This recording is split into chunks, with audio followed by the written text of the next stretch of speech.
Jadi hari ini kita mengucapkan syukur, Alhamdulillah.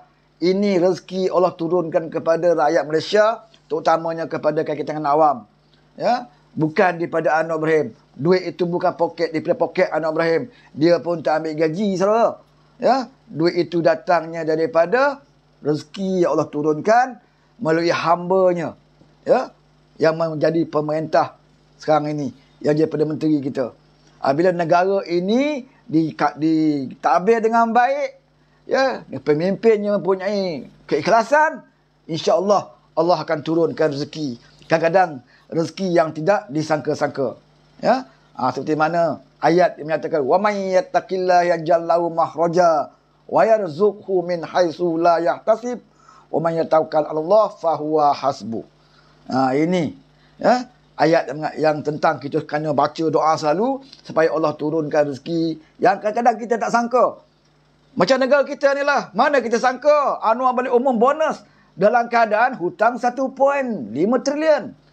Dan hutang tidak bertambah. Anwar jadi Perdana Menteri tidak menambah hutang. Bahkan membayar hutang. Kita terpaksa bayar setiap tahun hutang ini. Bayar faedah aja pun takkan selesai dalam 10 tahun. Untuk selesai faedah tu pun, ya, bayar bunga aja pun 10 tahun tak boleh selesai.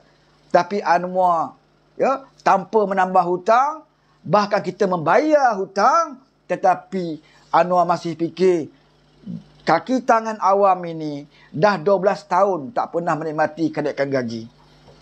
Kalau ikut peraturan dia, setiap 10 tahun skim gaji kaki tangan awam ini mesti dikaji semula. Itu peraturan dia. 10 tahun itu sepatutnya telah pun dikaji di zaman Den Cirit. Zaman Den Cirit yang korang gelak abah ni, ya, sepatutnya waktu itu dia dah kaji dah. Kalaulah ketika itu dia dah kaji, hari ni kaki tangan awam dah merasai kenaikan gaji. Tetapi usahakan nak gaji, jawatan kuasa pun dia tak bentuk. Di zaman Den Cirit ini, jawatan kuasa untuk mengkaji itu pun dia tak bentuk, saudara. Yang saudara panggil abah-abah ini, yang ramai di kaki tangan awam hari ini yang duk nyokong PN ni. Ni saya nak beritahu kaki tangan awam. Ya, zaman Den Cirit yang Perdana Menteri tak pernah pun dia kaji gaji kamu.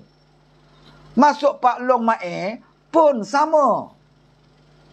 Kemungkinanlah Pak Long Mae ada alasan. Dia kata dia jadi Perdana Menteri pun sekejap. Lepas tu bubar parlimen. Kan? Tapi boleh je bentuk jawatan kuasa dulu. Kalau kamu tak sempat nak umumkan gaji, bentuk jawatan kuasa dulu. Tapi tak bentuk juga. Dua Perdana Menteri di zaman PN, dua-dua ni tak ambil tahu pun gaji kaki tangan awam. Ni kena beritahu kaki tangan awam yang hari ni menyokong PN ni. Bukan sekadar menyokong, buat fitnah pula kepada PMBEK. Memaki hamun PMBEK. Ya. Sedangkan gaji kamu tidak pernah ambil tahu pun oleh dua Perdana Menteri sebelum ini. Bila Anwar kat sumpah apa dia buat? Dia bentuk jawatan kuasa untuk mengkaji. Dan sebagaimana yang kita faham, nak mengkaji kenaikan gaji ini memakan masa paling kurang 6 bulan. Kajian saja. Sebab dia bukan seperti umum bonus. Umum bonus boleh. Hari ni kau umum, bulan depan boleh dapat bonus. Sebab dia one off. Tapi kenaikan gaji ini, dia bukan macam one off. Dia melibatkan bila naik gaji, maka kena kaji pula allowance. Kena kaji pula pencen-pencen pesara-pesara. Jadi makan masa untuk buat kajian. Maka Anwar kata paling kurang 6 bulan. Tapi Anwar bila jumpa, ya, dalam ucapan dia kepada kaki tangan awam, dia minta supaya jawatan kuasa itu segerakan. Sebab dia kata tahun 2024 dia nak selesaikan masalah gaji kaki tangan awam. Dan terbaru dia bagi tahu, alhamdulillah dah sampai ke peringkat akhir, dan insya-Allah Anwar kata hujung tahun ini dalam pembentangan bajet dia boleh umumkan. Kalau tak dapat banyak pun naiklah sikit kenaikan gaji kita awam, sebab dah 10 tahun, 12 tahun tak pernah dikaji. Ya. Kemudian Anwar fikir juga, aku minta masa 2024, ya, untuk nak kaji kena awam. Kaki kena awam tak masa tunggu lagi. Oleh kerana masa tu panjang nak tunggu, Anwar kata, tak apalah, saya bagilah bonus 2,000. Sementara nak tunggu kenaikan gaji kamu, saya bagi bonus 2,000 kepada kaki tangan awam. Yang pencen, saya bagilah 1,000. veteran, ya, walaupun kamu tidak berpencen, ya, kamu sendiri memilih tidak berpencen, kamu juga dapat 1,000. Orang yang kerja kontrak dapat juga 1,000, saudara. Ya. Apakah Perdana Menteri yang seperti ini layak untuk kita maki, kita hina, kita aibkan? Ya? Kalau kita sanggup melakukan sedemikian rupa, bermakna kita tidak bersyukur dengan nikmat Allah. Sebab yang bagi kamu itu bukan duit Anwar. Bukan harta dia, bukan daripada harta poket dia bagi duit kamu. Itu harta rakyat. Ya? Cukai-cukai rakyat yang diuruskan dengan baik. Ya, dengan integritinya, dengan menolak rasuahnya, dengan mintanya lembaga hasil buat cari pendapatan. Ya. Buruh semua yang tidak bayar cukai selama puluh tahun. Kebanyakannya Tun Tan Sri ini dia mengelak cukai. Tak ada LHDN yang berani nak pergi tangkap Tun ini. Nak pergi buru tokai-tokai besar ini. Sebab itu mereka tidak bayar cukai. Yang bayar cukai orang kampung. Orang susah macam kita ni kena bayar cukai, saudara. Orang yang kaya raya ni, mereka lari daripada cukai. Sebab itu tak pelik kalau hari ni SPRM minta orang-orang kaya ini, anak-anak bekas Perdana Menteri ini isi harta. Mereka gagal untuk isi harta. Sebab apa? Kemana mereka isi harta, maka terbongkar harta mereka yang banyak. Kemudian kita boleh tengok setiap harta mereka tidak memberi cukai kepada negara. Sebab itu mereka tak nak isytihar. Macam-macam alasan dia pergi. Minta tempoh lah. Oh, banyak sangat harta saya. Selalu banyak harta. Oh, tak cukup 1 bulan saya nak isytihar. Macam-macam alasan, saudara. Yang sebenarnya mereka takut nak isytihar harta sebab takut kerajaan tahu berapa banyak harta mereka. Berapa banyak mereka ada hotel. Berapa banyak mereka membeli tanah. Berapa banyak mereka berniaga dan saham-saham dan sebagainya. Kalau kerajaan tahu, kerajaan akan siasat pula setiap harta-harta mereka bayar cukai atau tidak. Sebab itu mereka takut nak isytihar, saudara.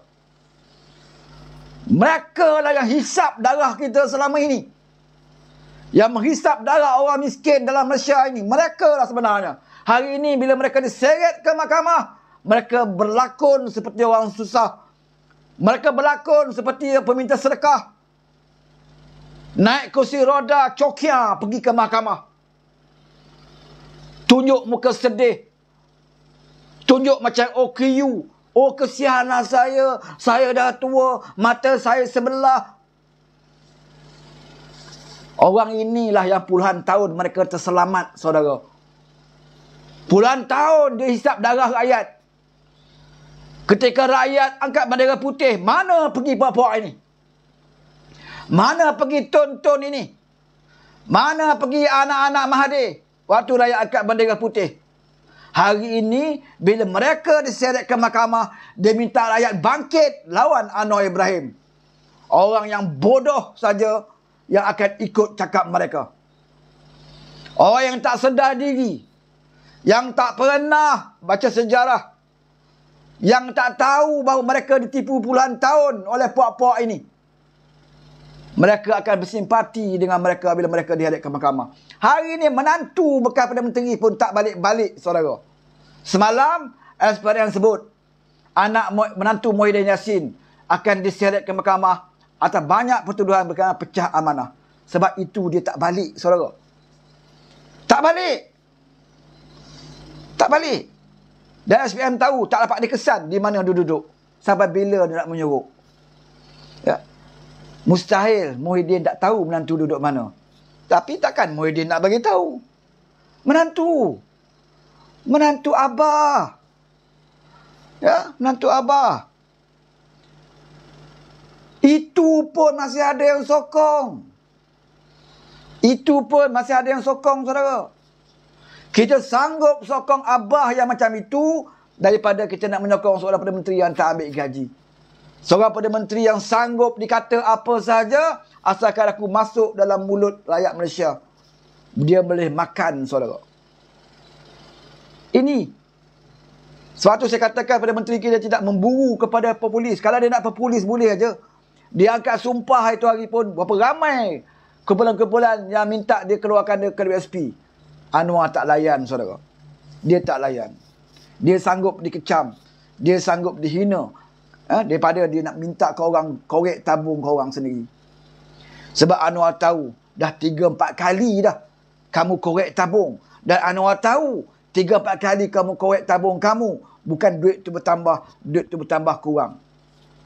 Ya. Apakah wajar dia sebagai Perdana Menteri, ya, nak mengosongkan tabung-tabung kamu kerana hanya nak dapatkan populariti dia sebagai Perdana Menteri? Dia sanggup dihina sekarang daripada dia hina pada zaman dia dah tua besok. Dia dah pencen jadi Perdana Menteri, orang akan hina dia. Orang akan kecam dia. Oh, kamu Anwar, sebab kamu benarkan kami keluar tabung ke SP lah, maka hari ini kami dah tua, kami tak ada duit simpanan lagi. Sebab kamu benarkan kami keluar. Anwar tak nak berlaku macam itu. Kalau nak kecam dia, kecamlah sekarang. Tapi bila kamu dah tua besok, kamu akan berterima kasih dengan apa yang Anwar lakukan. Dan hari ini, bila Anwar semak-semak, ya, ramai di kalangan Bumi Putera Melayu sebenarnya buat keluar duit. Kenapa yang bukan Melayu tak ramai buat keluar duit? Mereka kena COVID juga. Mereka tertekan juga. Tapi mereka tahu. Ya, mereka tahu betapa penting duit simpanan ini untuk masa depan mereka. Orang Melayu ramai bawa keluar. Itu pun Anwar kata, tak apalah, saya tahu kamu dah tak ada duit dah. Bawa kurang 10,000, top up lagi 500. Bukan nak suruh kamu keluar. Kerajaan bagi lagi 500, top up duit kamu. Itu pun, ya, usaha yang Anwar lakukan itu berbaloi atau tidak? Tak berbaloi, saudara. Dia tetap difitnah, dia tetap dimaki sampai hari ini. Sampai hari ini, saudara. Ya? Sampai hari ini dia tetap dimaki. Macam-macam dikatakan. Tamunya datang daripada mulut Haji Hadi. Mulut orang yang siang malam pegang Al-Quran. Mulut yang hari-hari baca Al-Quran. Tapi mulut itu jugalah yang menghina dan memfitnah Datuk Seri Anwar Ibrahim. Kalau mulut Mahathir tu kita tak kisah. Pasal kita tahu dia perangai dia macam mana. Tapi kalau datangnya daripada mulut Haji Hadi, ini saya pelik. Sebab Haji Hadi bukan tak kenal Anwar ni. Kawan dia. Walaupun tak rapat lah. Tapi kawan dia bersama dengan ABIM. Dia pernah bersama dengan Anwar dalam ABIM. Anwar pengasas ABIM. Angkatan Belia Islam Malaysia. Anwar pengasas. Anwar presiden dia. Timbalan almarhum Ustaz Fadil Noor. Bekas Pesempah dan Haji Hadi berada di situ. Dia tahu sebenarnya Anwar ni pejuang apa. Dia tahu sejarah Anwar menubuhkan sekolah Yayasan Anda itu untuk apa. Dia tahu. Anwar menubuhkan Yayasan Anda ini untuk anak Melayu Islam yang tidak ada keupayaan untuk melanjutkan pelajaran. Maka Anwar tubuhkan Yayasan Anda, pendidikan percuma kepada anak Melayu yang belajar di Yayasan Anda. Dan ramai pelajar-pelajar dia ketika itu telah menjadi orang yang berjaya dalam hidup kerana belajar di Yayasan Anda. Sekolah yang ditubuhkan Anwar dan juga rakan-rakan dia. Ini sejarah. Dan Haji Hadi tahu benda ini. Haji Hadi pun tahu bagaimana Anwar berjuang membela petani-petani di Baling. Walaupun ketika itu dia bukan orang politik. Dia tidak ada kepentingan politik pun sebab dia bukan orang politik. Dia hanya mahasiswa. Tetapi dia berdemo di Baling kerana membela nasib-nasib pekebun getah di Baling. Dan dia sanggup masuk penjara. Dia masuk ISA 2 tahun. Itu ISA. Belum lagi cerita dia difitnah, dia diaibkan berpuluh tahun, saudara. Nak menyampaikan pengampunan diraja tu pun, dia dah tinggal baki, tinggal berapa bulan je lagi nak bebas pun. Kalau dia tak diberi pengampunan oleh Sultan Kelantan, Sultan Agong ketika itu pun, dia lagi sebulan 2 je lagi nak keluar tempoh dia. So, maknanya dia dah merasai derita puluhan tahun dalam penjara, baru dia dapat dibebaskan. Dia bukan seperti orang lain yang special case. Ya. Dia rasai derita itu. Sebab itu dia pernah sebut. Kalau nak cerita pasal kezaliman, penganiayaan, penderitaan, dia dah pernah rasa. Sebab itu dia kata, kalau dia jadi Perdana Menteri, dia tak nak lagi rakyat rasa seperti mana yang dia rasa. Sebab itu kadang kita malas sekarang ini. Mengapa ada orang yang duk hentam kerajaan, kaki tangan awam hentam kerajaan, fitnah, tak ada tindakan pun, lambat tindakan dan sebagainya. Kalau ikut emosi kita, kita nak Anwar ambil tindakan segera, tangkap. Tapi Anwar tahu. Ya? Tidak semudah itu. Orang buat salah terus tangkap. Ada peraturan, ada prosedur, kena siasat betul-betul, kena buktikan betul-betul. Dan dia tidak mengarahkan polis. Oh, dia dah hina aku, pergi tangkap. Dia tak pernah gunakan kuasa dia untuk mengarahkan polis, SPRM ke, jauh sekali nak mengarahkan hakim dalam membuat keputusan. Tetapi dia tetap jadi bangsa. Apa pun keputusan, dia akan jadi mangsa. Tapi dia sanggup hadapi, saudara. Dia tetap bagi kamu hak kamu. Ya, hak kamu. Kadang-kadang kita tak tahu nak bersyukur apa yang kita dapat. Saya duduk dalam grup veteran tentera, dalam grup WhatsApp. Ya, kadang-kadang sedih tengok komen-komen dalam grup WhatsApp. Di antara rakan-rakan saya, skot-skot saya yang tak tahu nak bersyukur. Kamu ingat tak zaman kerajaan PN, berapa kali kamu berhimpun depan Mindef? Saya nak beritahu veteran tentera lah. Berapa kali kamu berkumpul, berhimpun depan Mindef itu. Depan Hishamuddin Menteri Pertahanan ketika itu. Ya, kamu berhimpun tengah panas. Pakcik-pakcik veteran tentera ni yang dah tua-tua ni duduk berdiri palang kawat ni. Tengah panas, berjemur tengah panas. Nak merengek minta naik pencen. Depan Mindef. Makan nasi bungkus duduk tepi longkang. Menteri duduk dalam kemah. Kamu duduk di luar. Menuntut kenaikan gaji, kenaikan pencen dan sebagainya. Apa kamu dapat? Kamu tak dapat. 1 sen pun kamu tak diberikan kenaikan gaji. Bonus pun kamu tak dapat seperti sekarang ini.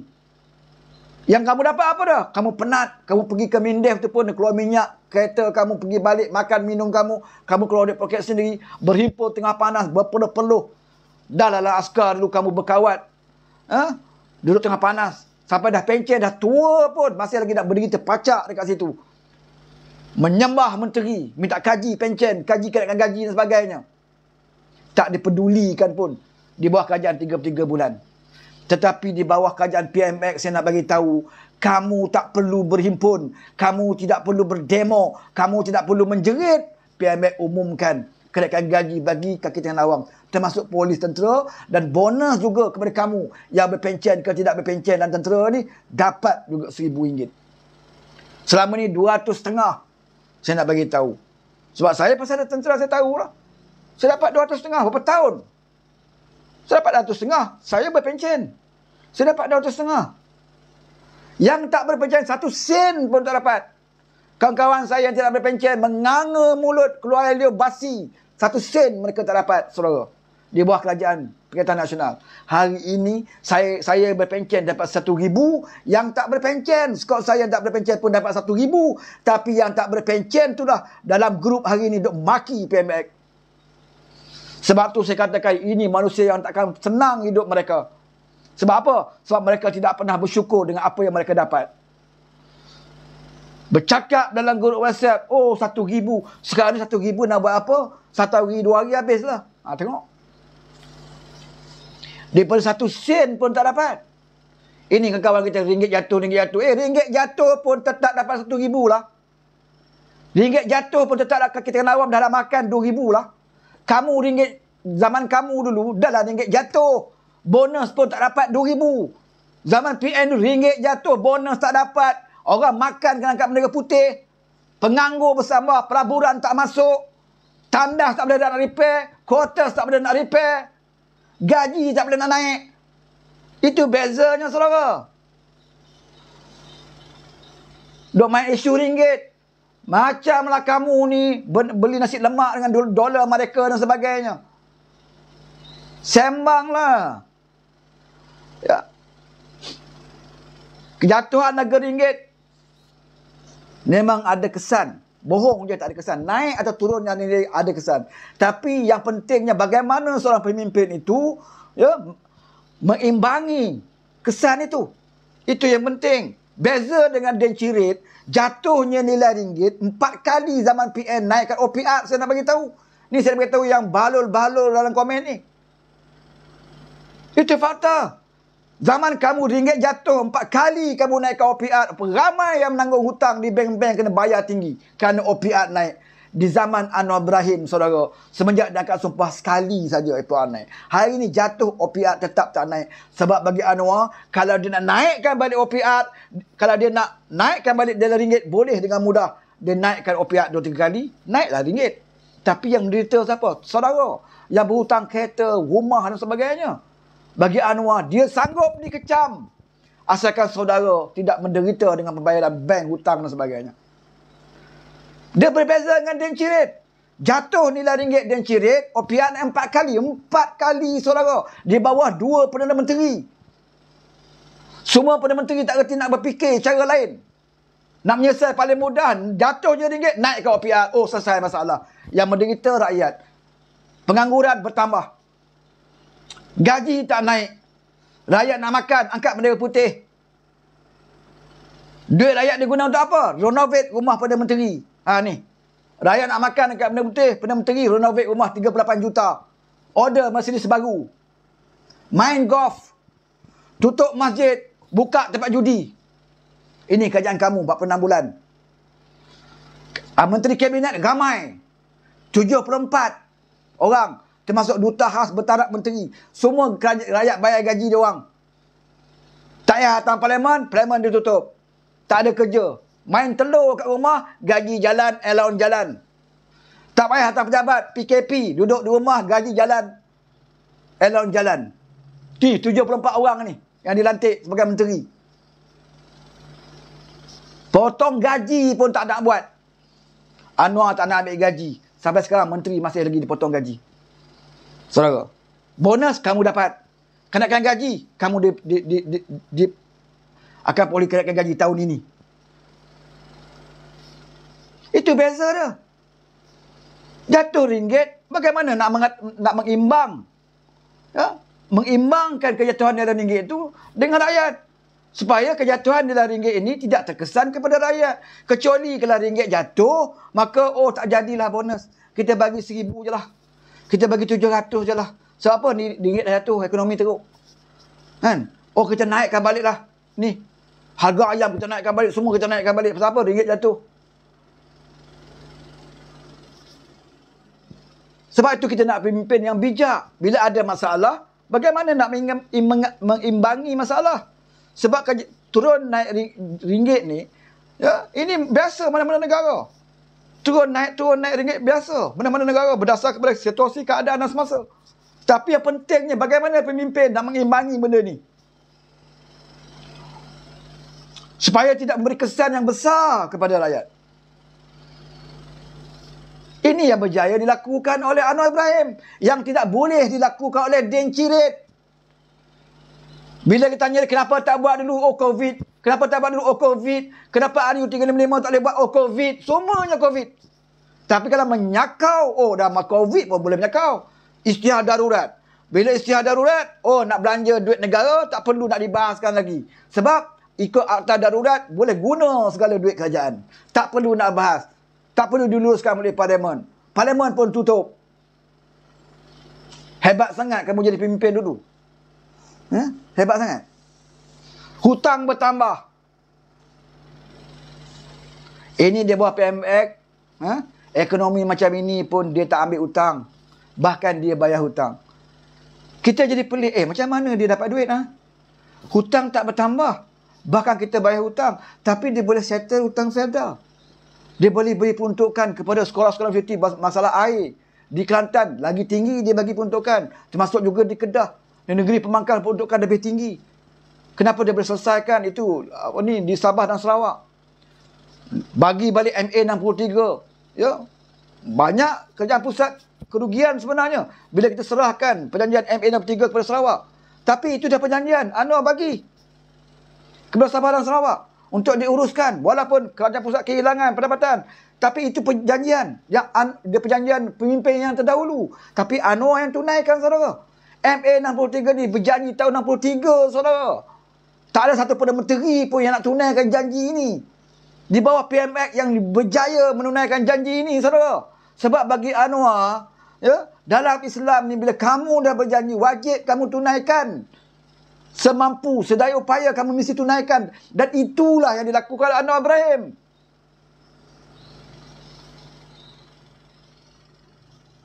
Kenapa Perdana Menteri sebelum ini tidak tunaikan? Sebab mereka takut kehilangan. Mereka ambil hak Sabah dan Sarawak. Kalau Sabah dan Sarawak nak buat projek besar-besar, kena minta persekutuan dulu. Bila minta persekutuan dulu, adalah sikit projek, komisen dan sebagainya. Ini yang berlaku. Semua nak menyakau. Apa projek pun semua nak ada komisen. Sebab itu mereka tak nak bagi hak kepada Sarawak. Tapi Anwar tak. Hak Sarawak tetap hak Sarawak. Seperti mana yang termaktub dalam N63, itu hak kamu. Kamu uruslah dengan baik. Cuma kamu uruskan dengan telus dan berintegriti. Inilah yang menyebabkan hari ini, ya, Premier Sarawak, Abang Jo, cukup happy, saudara. Dia mengumumkan ekonomi Sarawak mencipta rekod di Sarawak, pembangunan di Sarawak. Pendapatan di Sarawak tidak pernah mencapai ke tahap ini. Sebab apa, saudara?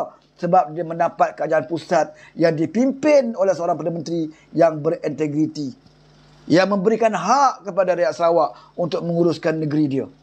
Dan tidak menyakau hak Sarawak untuk dimasuk dalam kantung masing-masing. Sebab itu Sarawak boleh hidup, saudara. Sebab itu. Ni pelajar-pelajar Sarawak antarkan Malaysia dapat kemudahan penerbangan yang murah di bawah PMX. Untuk mudahkan pelajar balik kampung mereka di Sarawak. Banyak lagi kalau kita nak cerita, saudara. Tapi yang diwar-warkan itulah dia. Keburukan pada menteri. Ha?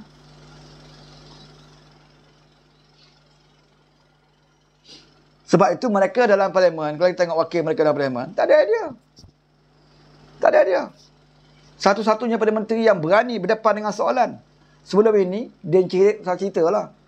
Usahakan nak berdepan dengan soalan dalam parlimen. Berdepan dengan wartawan, berpenakut Din Cirit ni. Ya? Dia pakai PDF, dia bercakap. Dia takut berdepan dengan wartawan.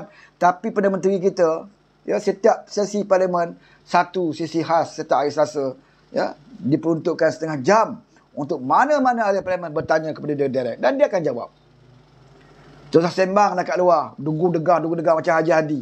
Dekat luar tu bukan main pumpang-pumpang. Pelbagai penjajah lah, pelbagai penjajah lah. Cuba cerita dalam parlimen. Sebut pelbagai penjajah. Hari ini Haji Hadi dah mula main isu pelbagai penjajah. Dah lama dah dia tak main isu pelbagai penjajah ni. Tahun 80-an dulu. Zaman Aman Haji Hadi dulu. Dia duduk main isu ni.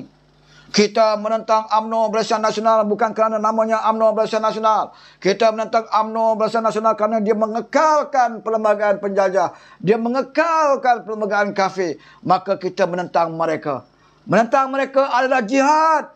Kalau kita mati menentang kita mati syahid. Takbir, kata Walaon. Bertempur dekat Mamali. Mati orang Islam, sesama Islam di sana. Bukan DAP. Mari Islam. Berbunuh sama kita. Kenapa? Terpedaya dengan amanat orang tua ni. Bila dia jadi kerajaan, bila dia jadi wakil rakyat, bila dia jadi tuan khas, dia, wallahi, wabillahi, watullahi, saya Abdul Hadi bin Awang, ahli Parlimen Marang, bersumpah mempertahankan perlembagaan. Bila ada kuasa, ada jawatan, kamu bersumpah dengan nama Allah untuk mempertahankan perlembagaan yang dulunya kamu kata perlembagaan kafir, yang dulunya kamu kata menentang perlembagaan itu adalah jihad. Hari ini kamu bersumpah mempertahankan perlembagaan tersebut. Tidakkah hipokrit nama dia? Yang dah mati di Mamali, mati dah. Mati dengan tidak disolatkan, tidak dimandikan, tidak dikapankan kerana mati syahid. Tiba-tiba kamu akan sumpah mempertahankan perlembagaan itu. Kalau yang mati itu boleh bangun, rasa saya dia akan bangun, dia akan ketuk kepada Haji Hadi. Kerana kamulah orang tua, aku mati hari ini. Tak dimandi, tak dikapankan dan disolatkan. Kerana percaya kepada kata kamu.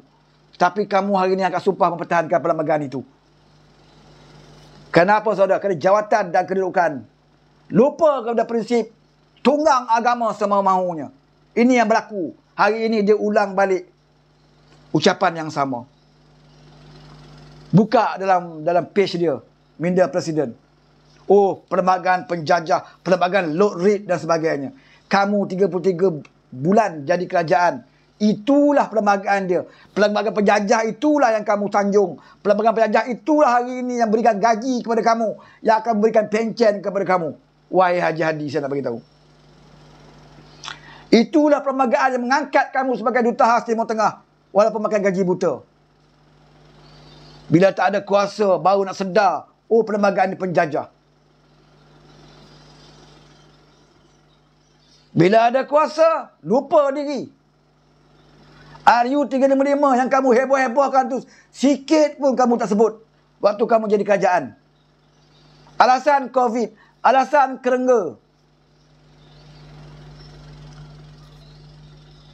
Last kali apa yang kamu dah bawa, yang kamu nak usahakan RU355, Kerajaan Malaysia Madani yang akan bawa tahun ini, saudara.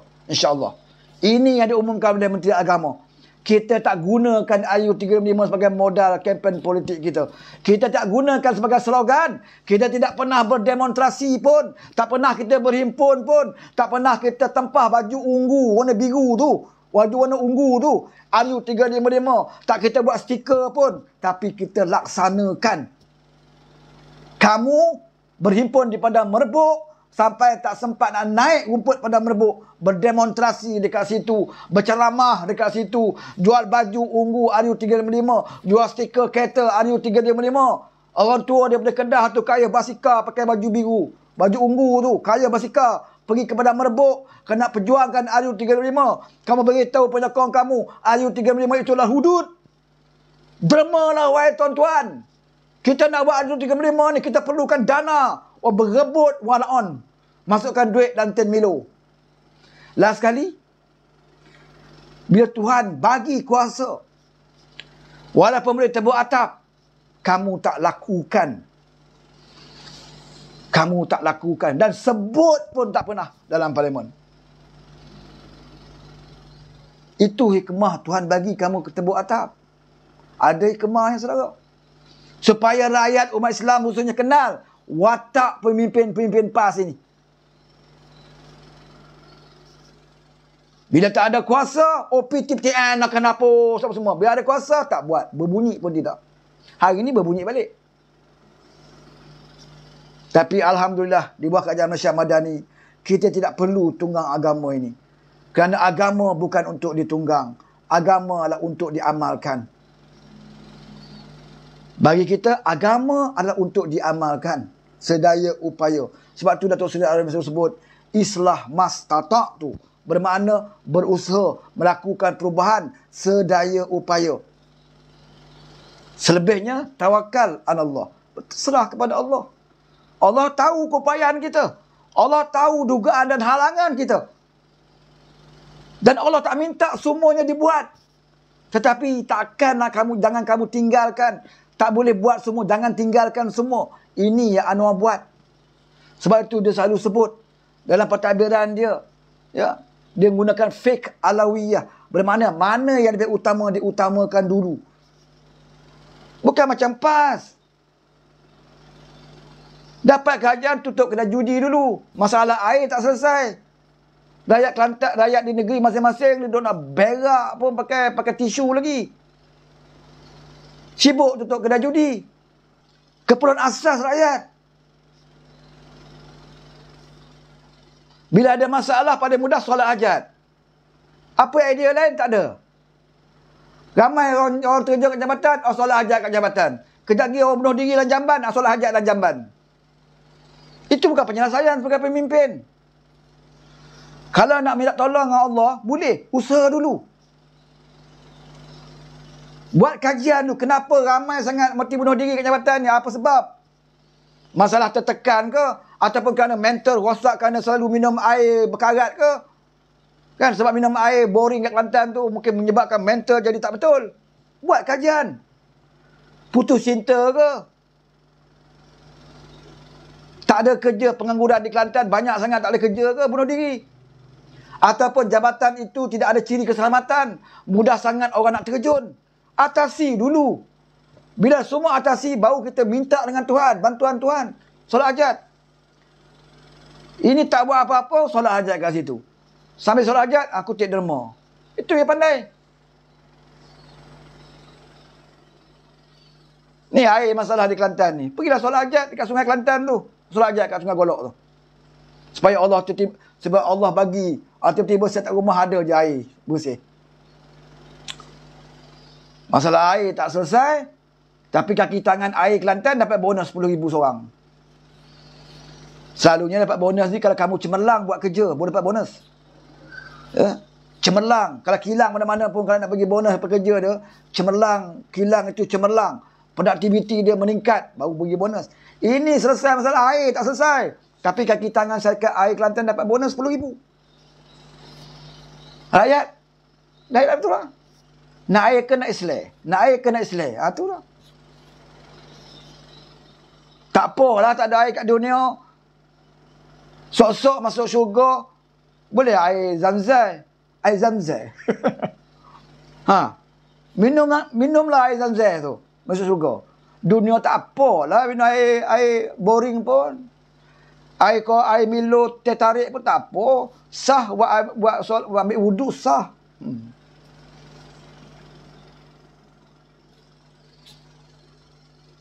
Sampai bila saudara?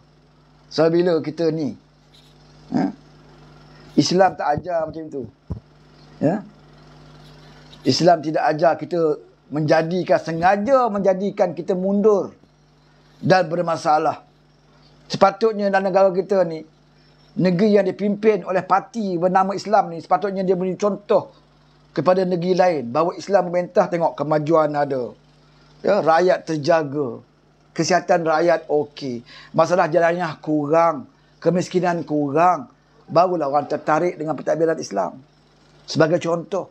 Ini kalau maksiat pun kamu paling tinggi. Kemiskinan tegar pun kamu paling tinggi. Sumbang muhram pun kamu paling tinggi. HIV pun kamu paling tinggi. Apa yang kamu nak contohkan? Kebersihan pun kamu teruk negeri kamu. Apa yang kamu nak contohkan? Apa yang kamu nak banggakan? Tunjuklah contoh. Satu negeri Islam yang merintah, dia boleh maju. Ekonominya bagus. Kebersihan bagus.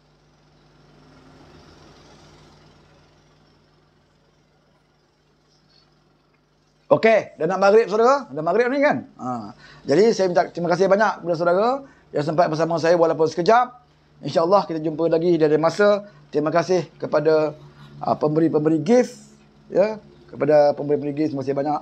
Mudah-mudahan kita jumpa lagi di lain masa. Wabillahi taufiq wal hidayah. Wassalamualaikum warahmatullahi wabarakatuh.